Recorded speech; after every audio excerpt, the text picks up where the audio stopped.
Ration കടയിലെ ഗോതമ്പ് പൊടി വെച്ച് നല്ല സോഫ്റ്റ് ആയിട്ട് നമുക്ക് പുട്ട് ഉണ്ടാക്കിയെടുക്കാം കേട്ടോ. അതിനായിട്ട് ആദ്യം ഞാൻ എടുത്തിട്ടുള്ളത് ഒരു അരക്കപ്പോളം റവയാണ് കേട്ടോ. ഇത് നമ്മൾ ഉപ്പുമാവൊക്കെ ഉണ്ടാക്കുന്ന സാധാരണ റവയാണ്, അതെടുക്കണം.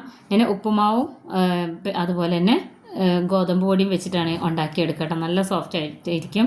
അതിനോടൊപ്പം തന്നെ 1/2 സ്പൂണോളം ഉപ്പ് ചേർത്ത് കൊടുത്തിട്ടുണ്ട്. ഇനി ഇതിലേക്ക് ഞാൻ ചേർത്ത് കൊടുക്കുന്നത് നല്ല തിളപ്പിച്ചെടുത്ത വെള്ളമാണ് കേട്ടോ. നല്ല വെട്ടി തിളച്ച വെള്ളം ചൂടോടുകൂടി തന്നെ ഈ റവയിലേക്ക് ഞാൻ ഒഴിച്ചു കൊടുക്കുകയാണ് ചെയ്യുന്നത്. അപ്പോൾ നമുക്ക് പെട്ടെന്ന് ഉണ്ടാക്കിയെടുക്കാൻ നമുക്ക് തിളച്ച വെള്ളം ഒഴിച്ചു കൊടുക്കാം. അതല്ലാന്നുണ്ടെങ്കിൽ സാധാരണ വെള്ളം ഒഴിച്ചിട്ട് റെസ്റ്റ് ചെയ്യാൻ വെച്ചാൽ മതി ഒരു 10 മിനിറ്റ് നേരം. അപ്പോൾ ഒരു 2-3 മിനിറ്റ് ആകുമ്പോൾ തന്നെ ഇത് നല്ലോണം ഈ വെള്ളമൊക്കെ വറ്റി വന്നിട്ടുണ്ടാകും. റവ നല്ല സോഫ്റ്റ് ആയിട്ടിരിക്കും കേട്ടോ.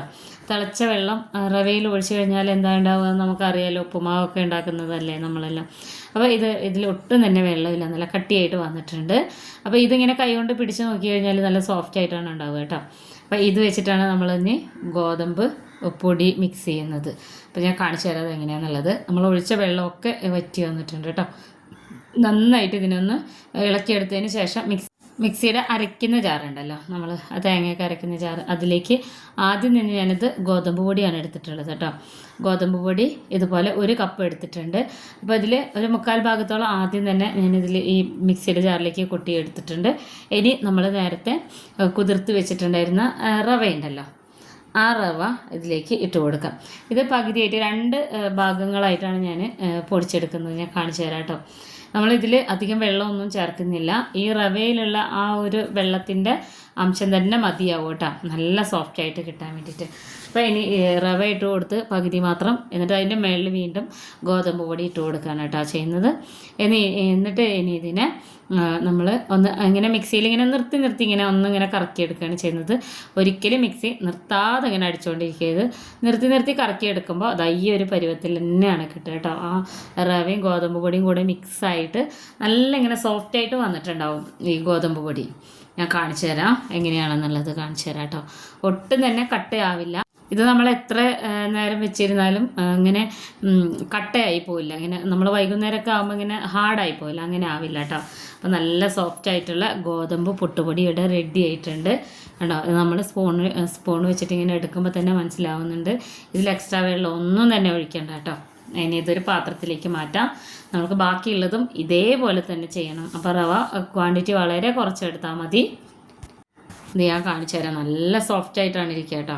ഇത് കൈ കൊണ്ട് ഇങ്ങനെ ഒരുപാട് ഇങ്ങനെ കുഴച്ചെടുക്കരുത്. ഇതിലങ്ങനെ കട്ടയൊന്നും ഉണ്ടാവില്ല കേട്ടോ, ഇതുപോലെ ഇരിക്കും. റവ എപ്പോഴും എന്തിൻ്റെ കൂടെ നല്ല സോഫ്റ്റ് ആവാൻ നല്ലതാണ് കേട്ടോ റവ. അപ്പോൾ ഈ മിക്സിയുടെ ലാസ്റ്റിലൊക്കെ കിടക്കുന്ന ചെറിയ കട്ടകളുണ്ടല്ലോ, അത് നമുക്ക് കൈ കൊണ്ട് ജസ്റ്റ് ഒന്ന് പ്രസ് ചെയ്ത് കഴിഞ്ഞാൽ അത് നന്നായിട്ട് ഉടഞ്ഞു വരും. അപ്പോൾ ബാക്കിയുള്ളതും കൂടെ ഇതേപോലെ തന്നെ ചെയ്യാണ് കേട്ടോ. ഞാനിപ്പോൾ മിക്സിയുടെ ജാറൊന്ന് ഡ്രൈ ആയതുകൊണ്ട് തന്നെ നേരത്തെ എടുത്തു വെച്ചതിൻ്റെ ബാക്കി റവയും പിന്നെ ഗോതമ്പ് പൊടിയാണ് ചേർത്ത് കൊടുത്തത് കേട്ടോ.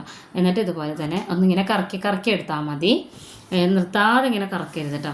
അപ്പോൾ അതാ ഇതേപോലെ നല്ല സോഫ്റ്റ് ആയിട്ടുള്ള പുട്ടുപൊടി കിട്ടും. അപ്പോൾ ഗോതമ്പ് പൊടി റേഷൻ കടയിലെ ഗോതമ്പ് പൊടിയാണെങ്കിൽ ഏറ്റവും നല്ലതാണ് കേട്ടോ. പിന്നെ ഞാൻ തേങ്ങ ചിരവി വെച്ചിട്ടുണ്ട്. പിന്നെ കുക്കറിലാണ് നമ്മൾ ഉണ്ടാക്കിയെടുക്കുന്നത്. കുക്കർ ഞാനിവിടെ വെള്ളം ഒഴിച്ച് വെച്ചിട്ടുണ്ട്. നല്ലോണം ഇനി തിളച്ച് വരുന്നുണ്ട്. അപ്പോൾ ഞാൻ മിക്കവാറും ഇതുപോലെ പുട്ടുണ്ടാക്കിയെടുക്കുമ്പോൾ അതിലേക്ക് ഞാൻ പഴമാണ് കാലത്ത് ബ്രേക്ക്ഫാസ്റ്റിന് ഈ പുട്ടിൻ്റെ കൂടെ ഉണ്ടാക്കിയെടുക്കാറ് കേട്ടോ. അപ്പോൾ നമ്മൾ വേറെ ഉണ്ടാക്കുന്നില്ല. ഈ കുക്കറിലേക്ക് 2 പഴം ഇറക്കി വയ്ക്കുകയാണ്. മുറിച്ചിട്ട് വേണമെങ്കിൽ ഇട്ട് കൊടുക്കാം കേട്ടോ, അതൊക്കെ നമ്മുടെ ഇഷ്ടങ്ങളാണ്. എന്നിട്ട് ഇത് അടച്ച് വെക്കണം. ഒരു 1/4 സ്പൂണോളം ഉപ്പും കൂടെ ചേർത്ത് കൊടുക്കാം കേട്ടോ. എന്നിട്ട് അടച്ച് വെച്ച് വിസിൽ ഊരി വെച്ചിട്ട് വേണം അടച്ച് വയ്ക്കാൻ വേണ്ടിയിട്ട്. എന്നിട്ട് നമ്മൾ സാധാരണ പുട്ട് ഉണ്ടാക്കില്ലേ, നമ്മൾ ചിരട്ടപ്പുട്ട് ഉണ്ടാക്കുന്ന ആ അച്ചിലാണ് ഉണ്ടാക്കിയെടുക്കുന്നത്. അപ്പോൾ നമ്മൾക്ക് ഇത് ഒരേ സമയം തന്നെ പഴം ബോയിലാവുകയും ചെയ്യും, പുട്ടും റെഡിയായി കിട്ടും അതിൻ്റെ ആവിയിൽ തന്നെ കേട്ടോ. അപ്പോൾ ഈ പുട്ടിനൊരു പ്രത്യേക ഒരു മണമാണ്, കാരണം പഴം തിളയ്ക്കുന്ന വെള്ളത്തിൻ്റെ ആ മണം ഇതിനുണ്ടാവും കേട്ടോ. അപ്പോൾ ഇത് ശനിയാഴ്ച ഞായറാഴ്ചയൊക്കെ ആകുമ്പോൾ നമ്മളൊരു സ്പെഷ്യലായിട്ട് ഉണ്ടാക്കുന്നത്. ഇതിന് പ്രത്യേകിച്ച് കറിയൊന്നും വേണ്ട കേട്ടോ. ഇഷ്ടമാണെങ്കിൽ മാത്രം പപ്പടം നമുക്ക് ഇതിൻ്റെ കൂടെ കൂട്ടാം. അപ്പോൾ ആദ്യം ഞാനിത് തേങ്ങയാണ്, നമ്മൾ ഗോതമ്പ് പുട്ട് ഉണ്ടാക്കിയെടുക്കുമ്പോൾ തേങ്ങ കുറച്ച് കൂടുതൽ ഇട്ട് കൊടുക്കുന്നത് നല്ലതാണ് കേട്ടോ. എല്ലാവർക്കും ഇഷ്ടമാവും. പലപ്പോഴും ഇതുപോലെ നമ്മൾ കൈകൊണ്ട് ഇങ്ങനെ ഉണ്ടാക്കി കുഴച്ചെടുക്കുമ്പോൾ ഇങ്ങനെ നല്ല കട്ടയായിട്ട് കിടക്കും. പക്ഷേ ഈ ഒരു രീതിയിൽ ഉണ്ടാക്കി കഴിഞ്ഞാൽ ഒട്ടും തന്നെ കട്ടയില്ലാതെ ഗോതമ്പ് പുട്ട് നമുക്ക് ഈസി ആയിട്ട് ഉണ്ടാക്കിയെടുക്കാം കേട്ടോ. ഇങ്ങനെയാണ് ലെയറൊന്നും ആക്കാതെ തന്നെയാണ് ഞാൻ ഈ പുട്ട് ഉണ്ടാക്കിയെടുക്കുന്നത്. തേങ്ങ ഞാൻ കുറച്ച് കൂടുതൽ ചേർത്ത് കൊടുക്കും. ഇഷ്ടമില്ലാത്തവരാണെന്നുണ്ടെങ്കിൽ നമുക്ക് ഈ തേങ്ങ സ്കിപ്പ് ചെയ്യാം കേട്ടോ. അതിന് പകരം അവിൽ നനച്ച് ചേർത്ത് കൊടുത്താൽ മതി. അപ്പോൾ അതാ ഒരു തവണ ഇതുപോലെ വെച്ചിട്ട് ഞാൻ കാണിച്ചു തരാം. ഇതിനി നേരെ നമ്മൾ തിളച്ച് കിടക്കുന്ന കുക്കറിൻ്റെ മുടിയിലേക്ക് വെച്ച് കൊടുക്കുകയാണ് ചെയ്യുന്നത് കേട്ടോ. ഇത് നമ്മുടെ സാധാരണ പുട്ടുകുറ്റിയിലും ഇതേപോലെ തന്നെ ഉണ്ടാക്കിയെടുക്കാവുന്നതേ ഉള്ളൂ. അപ്പോൾ ഇനി ഇത് നന്നായിട്ടൊന്ന് ആയി വരട്ടെ കേട്ടോ. ഇതാ ഇത്രയേ ഉള്ളൂ പണി. പെട്ടെന്ന് തന്നെ ആവി കയറി വരും കേട്ടോ. ഇത് വെന്ത ഒരു മണമൊക്കെ വരും. നന്നായിട്ട് ഇങ്ങനെ ആവി വരുമ്പോൾ ഒരു പ്രത്യേക മണമാണ്. ആ ഗോതമ്പ് പൊടിയുടെയും പഴം വേകുന്നതിൻ്റെ ഒക്കെ ഒരു പ്രത്യേക ഒരു മണമാണ്. അപ്പോൾ നമ്മുടെ പുട്ടുവട ആയിട്ടുണ്ട് കേട്ടോ. നമുക്കിത് എടുത്ത് നോക്കാം. നല്ല സൂപ്പർ പുട്ടാണ്. എല്ലാവർക്കും ഇഷ്ടപ്പെടുന്ന ഒരു പുട്ടാണ് കേട്ടോ ഗോതമ്പ് പുട്ട്. അപ്പോൾ അരിയാഹാരം കഴിക്കാൻ ഇഷ്ടമില്ലാത്തവരൊക്കെ ആണെന്നുണ്ടെങ്കിൽ ബ്രേക്ക്ഫാസ്റ്റിന് ഇങ്ങനെ ഉണ്ടാക്കിയെടുക്കാവുന്നതേ ഉള്ളൂ. ചൂടോടുകൂടി തന്നെ ഒരു പാത്രത്തിലേക്ക് നമ്മൾ മാറ്റുന്നുണ്ട് കേട്ടോ. വളരെ ഹെൽത്തി ആയിട്ടുള്ള ഗോതമ്പ് പൊടി കൊണ്ടുള്ള പുട്ട് ഇവിടെ റെഡി ആയിട്ടുണ്ട്. ബാക്കിയുള്ളതും കൂടെ ഇതേപോലെ തന്നെ ഉണ്ടാക്കിയെടുക്കാം. അപ്പോൾ ബാക്കിയുള്ളത് ഇതേപോലെ ഉണ്ടാക്കിയെടുത്ത് കഴിയുമ്പോഴേക്കും നമ്മുടെ പഴം വെന്ത് കാണും കേട്ടോ. ഞാൻ കാണിച്ചു തരാം, കുക്കർ തുറന്ന് കാണിച്ചു തരാം എങ്ങനെയാണെന്നുള്ളത്. ഇതാ നമ്മുടെ പഴമൊക്കെ നല്ലോണം ആയി വന്നിട്ടുണ്ട്. 2 പഴവും വെന്ത് ഇങ്ങനെ പുറത്തോട്ട് തള്ളിയിരിപ്പുണ്ട്. ഒരുപാട് നല്ല പാകമായ പഴം ഇടരുത് കേട്ടോ. അപ്പോൾ ഇങ്ങനെ നന്നായിട്ട് ഇങ്ങനെ ഇതായിപ്പോവും, കൂടുതലിങ്ങനെ കുക്കായ പോലെ തോന്നും. ഇത് പക്ഷേ ഇതിങ്ങനെ തൊലി പൊളിഞ്ഞിട്ടുണ്ടെന്ന് മാത്രമേ ഉള്ളൂ, കൂടുതൽ വെന്തിട്ടൊന്നുമില്ല കേട്ടോ. ഇത് കഴിക്കാൻ പാകത്തിനേ ആയിട്ടുള്ളൂ. അപ്പോൾ ഇത്രയേ ഉള്ളൂ. എല്ലാവർക്കും ഇഷ്ടമാവും. അധികം എണ്ണയൊന്നും ചേർക്കാത്ത ഒരു നല്ല നാടൻ ബ്രേക്ക്ഫാസ്റ്റ് റെസിപ്പിയാണ്.